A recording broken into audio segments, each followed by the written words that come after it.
Hi, I'm Femi OK, and you're in the stream.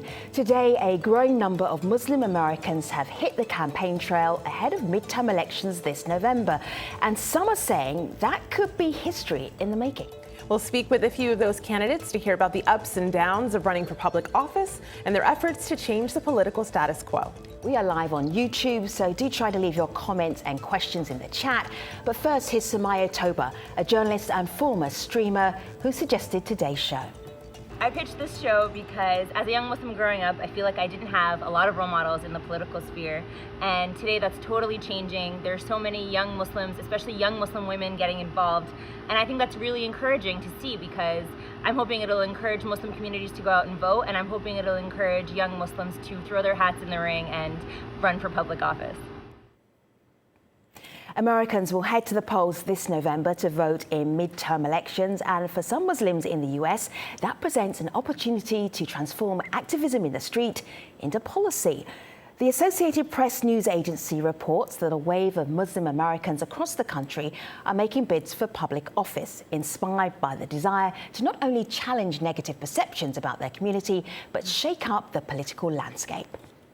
Of course, running for office isn't easy, but some, like Michigan congressional candidate Rashida Tlaib, are on track to make history.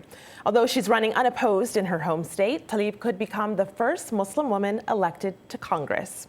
We're happy to welcome Rashida Tlaib to the stream, but she's not the only Muslim American candidate looking to shake up the system in November. Tahirah Amatul-Wadud is an attorney hoping to represent the 1st Congressional District of Massachusetts. In Arizona, Deedra Abboud is campaigning for a seat in the United States Senate. And with us on set, Huda Hawa is the Director of Policy and Advocacy for the Washington, D.C.-based Muslim Public Affairs Council, or MPAC.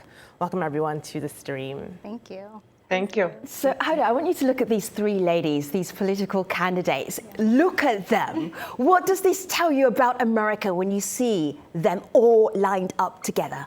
Looking at these women, I am hopeful. There is not a lot, I think, for us to be celebrating these days, but looking at these women, looking at their dedication, their commitment to wanting to see a change in America, in our political landscape, and them really taking on that leadership role to be those leaders makes me very, very hopeful.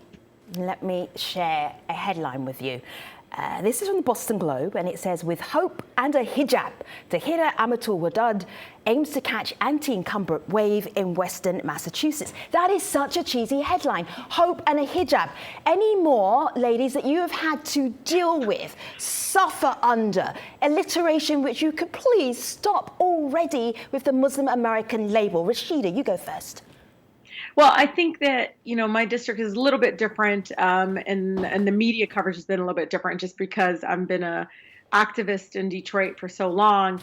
It has been more about me being kind of a loud, bullhorn carrying woman that so happens to be Muslim, or in some cases people say Muslim. But I think that it has been an incredible journey. I really haven't, gotten this kind of so-called attention in the media in regards to being a Muslima, but more about being a little bit more aggressive, or maybe sometimes people called it combative, which was unfair, approach to public service. And I've been an activist. I've been marching against injustice all over the city and where I grew up. And I think that was more of a big pushback as being a woman. And I think it's harder. I mean, for my Muslimas that wear the hijab, like my sister, it's always the first thing that people talk about, even though my sister is, she's a poet. She's, challenging issues around domestic violence and all these other things as her career. People first see that. And I think that's always been something she struggles with. Like, I'm so much more than that. But yeah, it is frustrating because we actually care so deeply about public service and about elevating the voices of our families that so many of them happen to be non-Muslim. But people want to focus on that. And it's okay in some sense because I'm so proud of it. Plus, it's kind of get in your face Trump statement as being Muslima and kind of challenging the rhetoric that's been coming out of the administration. But I'm incredibly proud to be among these women who have so much courage, because it takes so much courage to run. So online, Tahirah, there are people that saying that you have an added burden to just being a Muslim woman. who wears hijab running for office, if it could get more burdensome than that. This is Donna Austin, a former Stream guest, and she says, Tahirah for Congress as a black Muslim woman faces potential challenges not only because of her race and because of her gender, but also prevalent public Islamophobia that informs much of the current political discourse. She goes on to say, but you are more than your demographic identity. You're also a capable attorney, community advocate with years of experience and solid policy positions, though we've often have difficulty analyzing black women candidates in this way because of our difficulties with race and gender. So she adds on being African American on top of all of that. What's your take on that?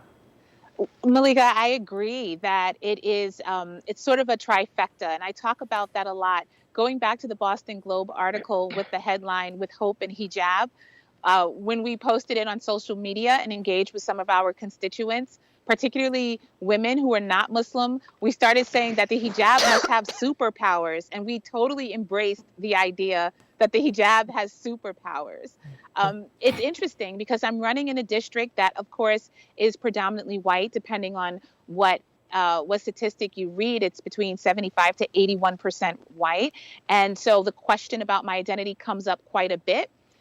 But what I think is that most people, when they get over whatever the shock might be of seeing me, they recognize that we have a universal message. We have lots of commonality, and that overcomes that initial sort of shock of who is this person? Why is she running?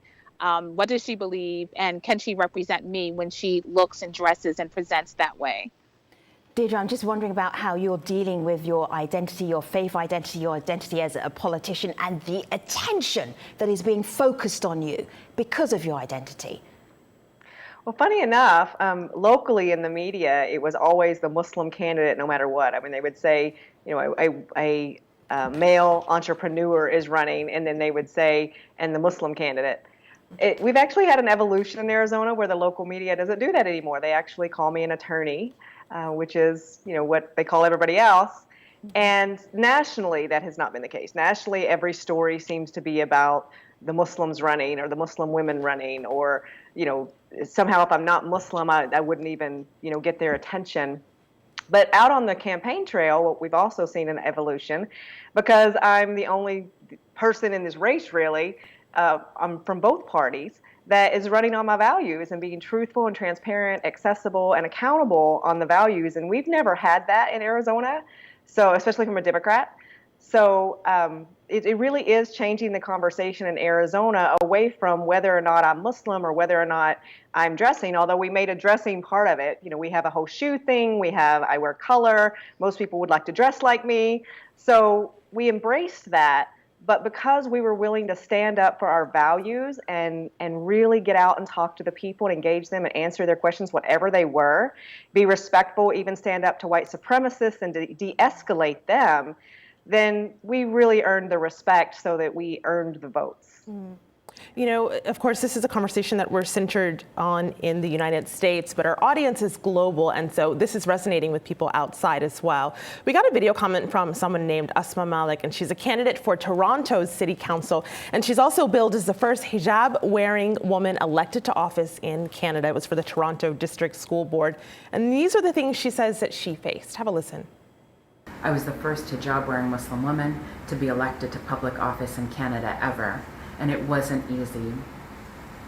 I was the target of a vicious hate campaign, even in one of the most diverse places in the world. I was attacked for who I am and the work I'd done on human rights. But people came together, pushed back against the hate, and fought for our shared belief in a city that works for everyone. And now I'm running to be city councillor at Toronto City Hall. I believe we need new voices at City Hall. So as she explains what happened to her, based on the research and what you know about candidates running here in the States, is this more common than not? You know, I think it probably is common, and I would love to hear the ladies who are actually running and their perspective. You know, there is a really interesting intersection, I believe, between gender, race, and sometimes ethnic origin. And the spotlight that's put on these candidates can sometimes be, you know, it's intense and it's extreme. And I don't feel that other candidates are also put in that same situation. But I do believe, going back to Tahirah's statement about the hijab being a superpower, you know, there's something about American Muslims, there's something especially about American Muslim women who are, you know, becoming the leaders, who are the leaders for today and for the future, who are saying, you know what, all of that noise aside, I'm still going to take this on, and I'm still going to be dedicated because I am fighting for justice for my community, for my district, for my country. Sure. Candidates, Hoda wanted to ask you that question. How would you respond? Rashida. I can tell you.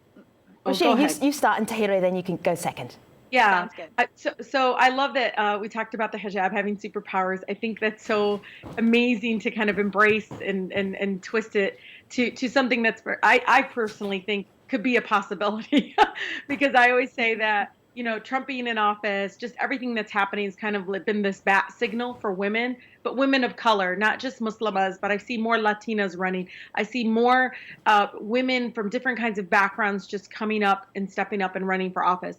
But I can tell you, from somebody that just won my Democratic nomination and just seeing the kind of intense attention I've been getting, it's been hard.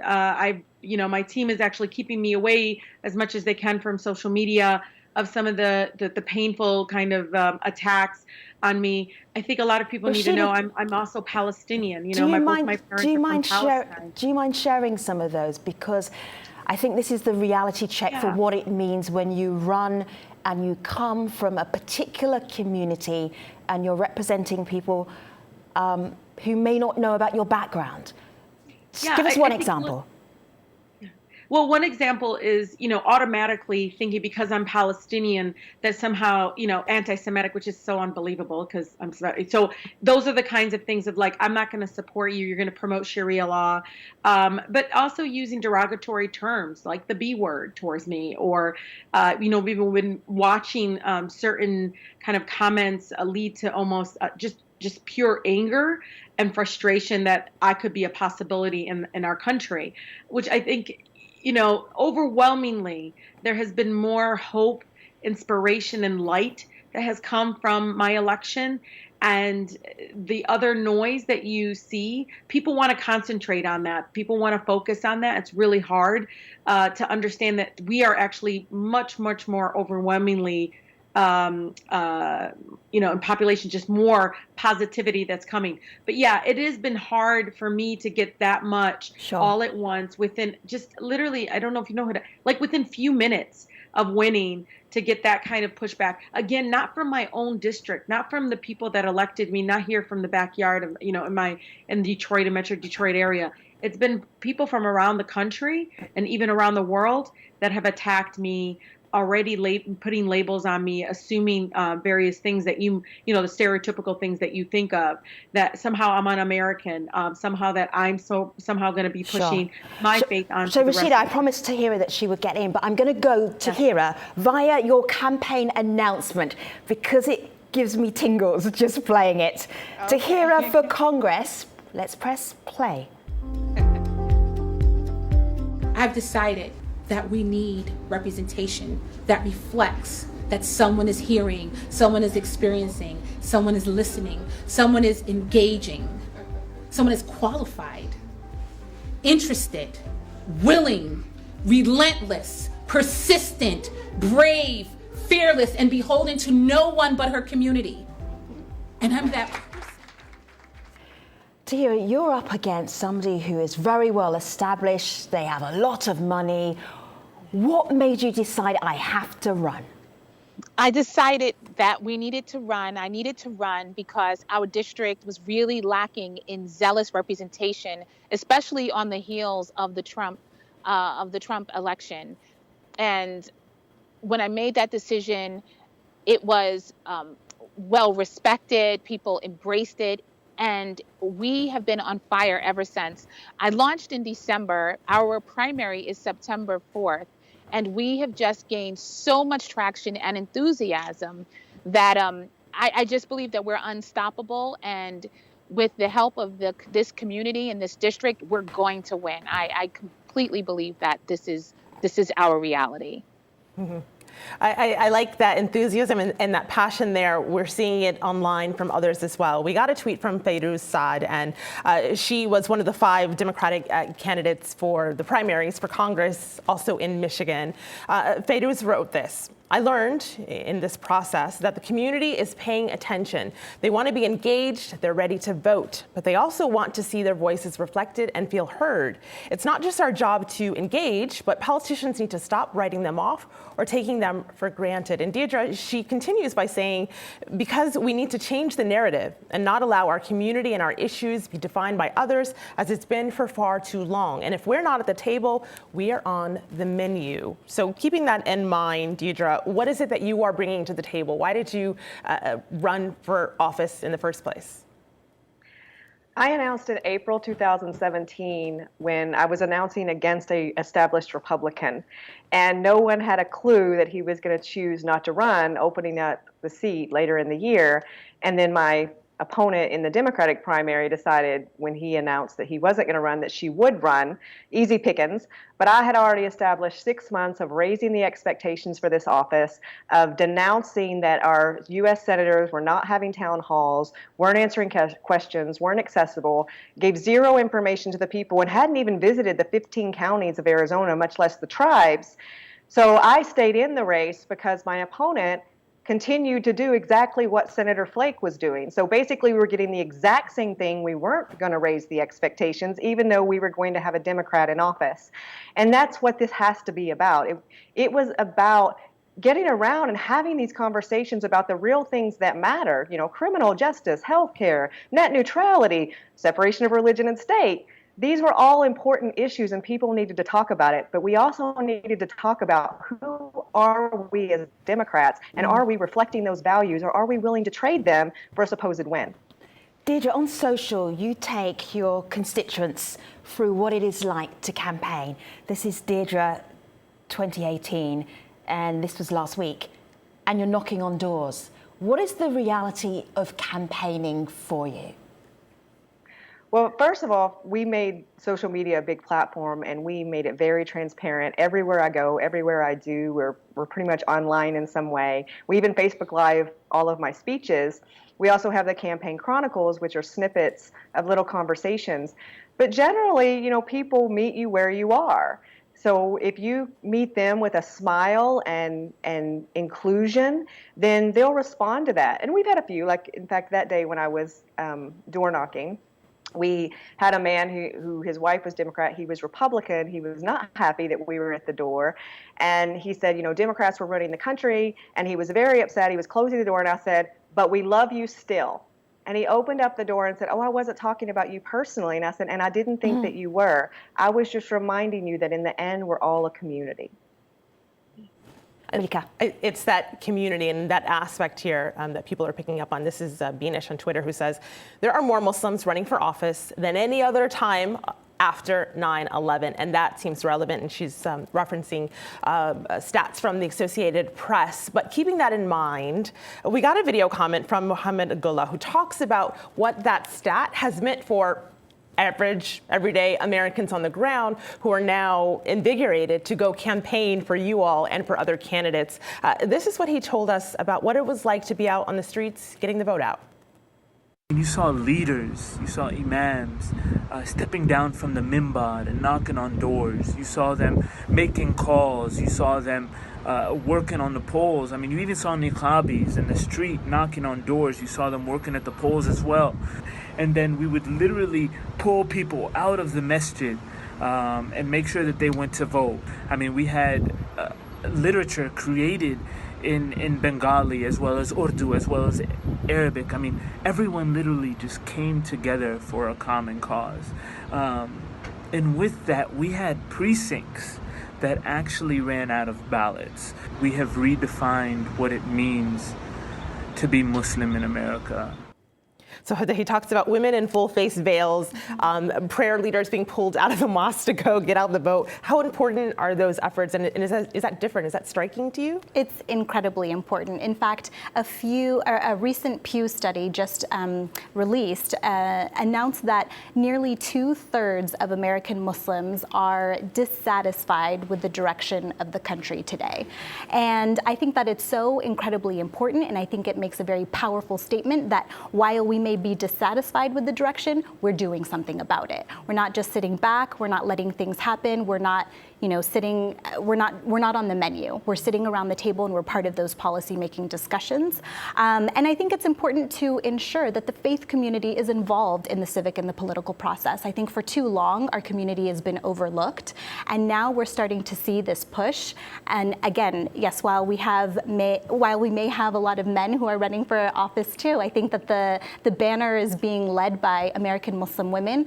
And I think that that is a powerful perception.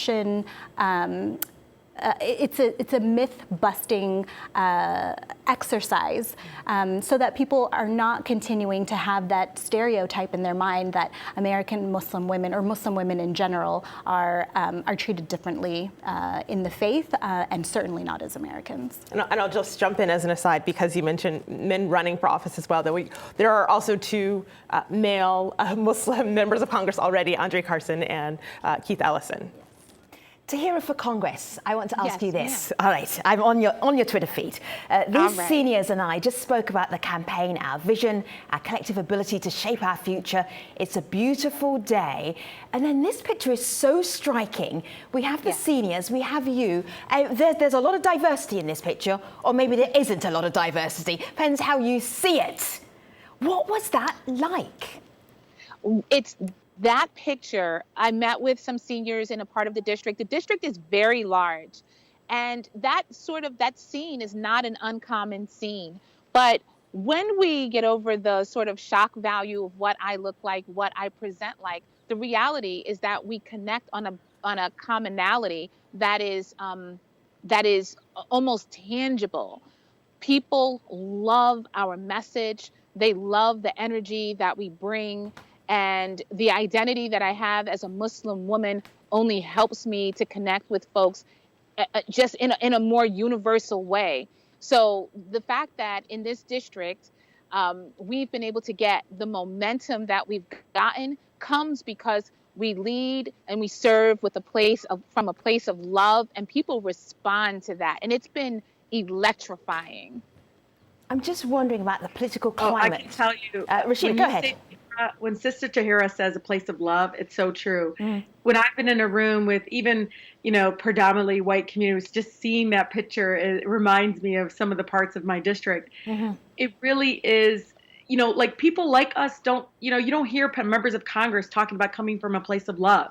You don't hear members of Congress even talking about that and talking about being really, truly real and trying to connect with people on a human level. When I see Deedra on the door, I'm thinking, how powerful. That direct human contact is irreplaceable.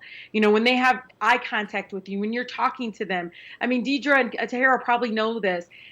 They're just looking at you and they're like, wow, they're at my door. But even more than that, they're connecting with us at a level that is so extraordinary that I feel like that when I hear African-American pastor say this in my district, he says, we're not divided, Rashida. We're just disconnected. Rashida, hold tight for a moment. By campaigning and by getting out there is that we're connecting. All right, so Rashida and Tahirah and Deedra, I hear you all connecting. There's a little clip I want to play, and this comes from Deedra's promotional video. Have a listen. One thing that has to happen is we have to come back together as a society. I think people are very tired. I think that they want to attack issues and stop attacking each other. And I think that I am ready. The message that we're picking up from our guest today, Malika, is very different from some of the news that we hear around the United States in terms of that partisanship that's out there. What are you seeing online? I'm seeing a lot of love and support for people that are in your districts and maybe not. This is Matthew who says, go Deedra, give them a run for their money, inspire young Arizonans. Muhammad says, what an honor to have Rashida representing her district in Congress. We're very proud. And Mian says, Miss Tahirah Amatul-Wadud is a wonderful human being with a proven track record. Thank you so much, guests, Rashida, Tahirah, Deedra, Hoda as well. We really appreciate your time here on AJ Stream. We will always be online. See you there. Take care, everybody.